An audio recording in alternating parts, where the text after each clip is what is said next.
बिरादरान मिल्लत अस्सलाम वालेकुम। मैं मोहम्मद नसीम हकीम सलमानी, महाराज सलमानी विकास संस्था प्रदेश अध्यक्ष, महाराज सलमानी समाज विकास संस्था के सभी भाइयों को, सभी पदाधिकारियों को, सभी सदा को, सभी सभी सभासदों को ईद की बहुत बहुत मुबारकबाद। भाइयों, जैसे मैंने बोला था 26 तारीख से हमारा सैलून खुलने जा रहा है, लेकिन हमारे माननीय आयुक्त साहब ने एक लेटर जारी किया है जिसके तहत हमको दुकान चालू करने से पहले कारपोरेशन का परमिशन लेना ज़रूरी है। इसलिए कोई भी भाई विदाउट परमिशन के दुकान ना चालू करे, नहीं तो बाद में उसको इंक्वायरी में तकलीफ़ हो सकती है। दूसरी बात, जिस तरीके से हमें प्रशासन ने जो रूल रेगुलेशन बताया है, हमें उसी तहत काम करना है, क्योंकि अभी हमें कोरोना के साथ ही बिजनेस करना है और कोरोना की कड़ी को तोड़ने के लिए जिस तरीके से हमें प्रशासन ने जो नियम और कानून बताए हैं उसी के तहत काम करना है। जैसे जब हमारा कस्टमर आएगा, हमें पहले उसको सैनिटाइज़र करना है, उसके बाद में हमें उसको हैंड ग्लोव्स पहनाना है। हैंड ग्लोव्स पहनाने के बाद में कस्टमर को भी मास्क पहनना ज़रूरी है और कस्टमर के लिए हमें use and throw apron, use and throw towel ही यूज करना है। और हमारे कारागिर और जो भी हमारा ओनर भी काम करता है उसके लिए भी पीपी किट, अगर हो सके तो पीपी किट यूज़ कीजिए। अगर पीपी किट नहीं यूज करते हैं तो मास्क, हैंड ग्लोव्स और एप्रन और शावर कैप ज़रूर यूज करें, जिससे हमारे कस्टमर की भी सुरक्षा रहेगी और हमारे कारागिर की और हमारे स्टाफ की भी सुरक्षा रहेगी। इसलिए हमें बगैर रूल रेगुलेशन के कोई भी काम नहीं करना है। जिस तरीके से हमें प्रशासन ने दिया है, हमें उसी जो रेगुलेशन हमें दिया हुआ है, हमें उसी तहत काम करना है और हमें प्रशासन का साथ देना है। तो भाइयों, आप सभी से गुजारिश है, जैसे आप लोगों ने इतने दिन लॉकडाउन में सब्र किया है, वैसे ही परमिशन के लिए 2-4 दिन और कोशिश कीजिए, उसके बाद में ही दुकानें चालू कीजिए। कोई भी भाई दुकान चालू करने में जल्दबाजी ना करे। जय हिंद, जय महाराष्ट्र। वेलकम सर,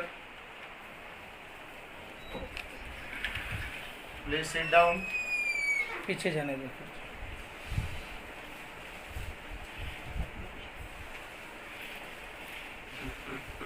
इसके बाद में हम उनको कस्टमर को भी हैंड ग्लोव्स पहनाएंगे, ताकि कस्टमर हमारा कहीं अगर हाथ लगाता है तो उसकी वजह से और कहीं अगर हमारे इसमें जंतु नहीं लगने चाहिए।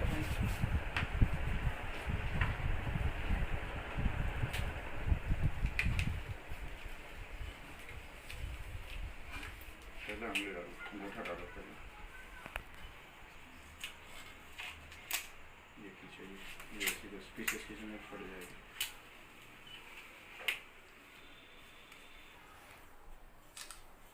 इस तरीके से हमारा कस्टमर अंदर आएगा। इसके बाद में उसको हम शैम्पू स्टेशन पे ले जाएंगे। अभी यहाँ पर मेरे पास शैम्पू स्टेशन नहीं है, इसके लिए मैं शैम्पू स्टेशन नहीं दिखा रहा हूँ, लेकिन हमें विदाउट हेयर वॉश के कस्टमर के बाल नहीं काटने हैं। हम उसको इस तरीके से पहला शैम्पू स्टेशन ले जाएंगे, इनके बालों को वॉश करेंगे। वॉश करने के बाद में फिर ये हमारा काम, इसके बाद में फिर हम हेयर वॉश के बाद में फिर हम हमारे क्लाइंट को कुर्सी पे लेंगे शैम्पू स्टेशन से। शैम्पू स्टेशन के बाद में फिर इस तरीके से हम यूज एंड थ्रो इनको एप्रन यूज करेंगे। दोस्तों याद रखना, हमें जितनी भी चीज़ें यूज़ करनी है यूज एंड थ्रो ही यूज़ करनी है। या तो हमें कस्टमर को बोलना है, अगर कोई customer use and throw afford नहीं कर पाता है तो उसको बोलना है, भाई आप अपना किट अपने साथ में खुद लेके आइए, जिसके अंदर टॉवल रहेगा, अप्रन रहेगा, कॉम रहेगा, सीजर रहेगा, वो सारी चीज़ें उसके अंदर रहेगी। इसके बाद में हमारा हेयर कट होने के बाद में हम जब शेविंग भी करेंगे, निकाल दीजिए, हमारा हेयर कट का काम कंप्लीट हो चुका है, समझ लीजिए। चीज़ें रहेंगी, अच्छे से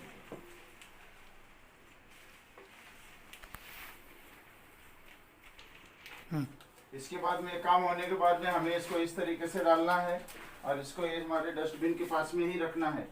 इसके बाद में अभी हमारा हेयर कट का काम समझ लीजिए कंप्लीट हो गया है। इसके बाद में मेरा स्टाफ अभी शेविंग का काम करेगा, तो वो शेविंग की ही टॉवल यूज़ करेगा, यूज एंड थ्रो ही शेविंग की टॉवल यूज़ करेगा, ना कि दूसरी चीज़ों में यूज करेगा। और हमें अभी इसके बाद में ब्रश वगैरह नहीं यूज करना है, हमें जो भी यूज करना है फॉर्म ही यूज करना है।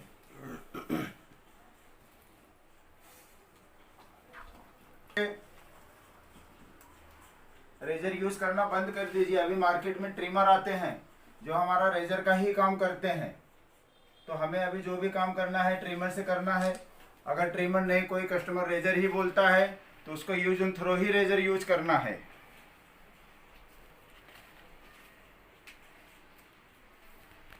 हो सके यूज एंड थ्रो यूज कीजिए।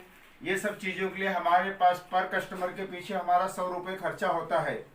जो दुकानदार जो भी रेट ले रहा है वो कस्टमर को उसके अंदर 100 रुपये, अगर वो सिर्फ शेविंग कर रहा है तो उससे 50 रुपये चार्ज करे, सिर्फ हेयर कट कर रहा है तो उससे 100 रुपये एक्स्ट्रा किट का चार्ज करे, और अगर इसको दोनों साथ में कर रहा है तो उससे 100 रुपये एक्स्ट्रा चार्ज करे, दोनों में मिला करके।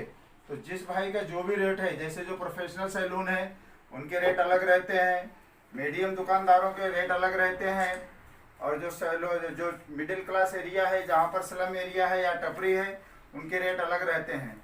लेकिन सभी भाइयों को, कस्टमर को अच्छे से समझाना है कि हमें इस तरीके से 100 रुपये का किट जा रहा है, आपको 100 रुपये एक्स्ट्रा खर्चा करना है।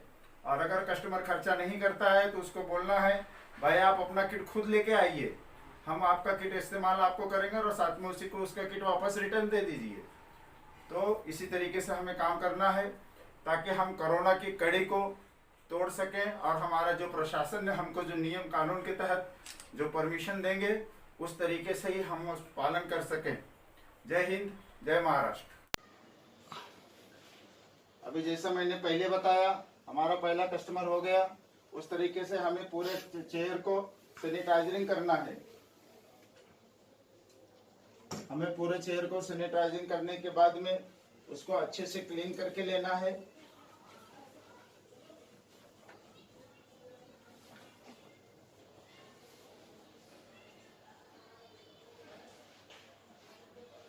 उसके बाद फिर हमें दूसरा कस्टमर लेना है। आपको रहन बोला दूं ना? ये सही।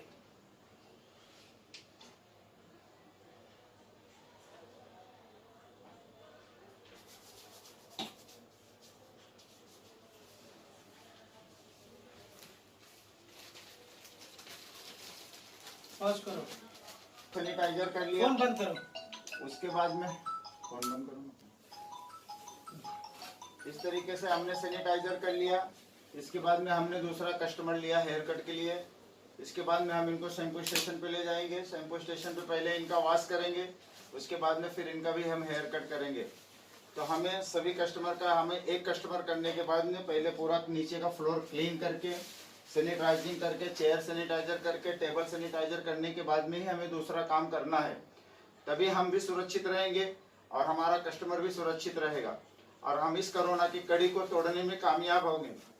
तो दोस्तों याद रखिए, हमें कोरोना के साथ बिजनेस करना है, और कोरोना के साथ में हमें कोरोना की कड़ी को तोड़ने के लिए, हमारे देश को कामयाब बनाने के लिए हमें जो भी प्रशासन ने रूल रेगुलेशन दिए हैं उसका पालन करना बहुत ज़रूरी है। इसी के साथ महाराष्ट्र सलमानी समाज विकास संस्था की तरफ से सभी भारत देशवासियों को ईद मुबारक। सावधानी बरतिए, सुरक्षित रहिए। जय हिंद, जय महाराष्ट्र।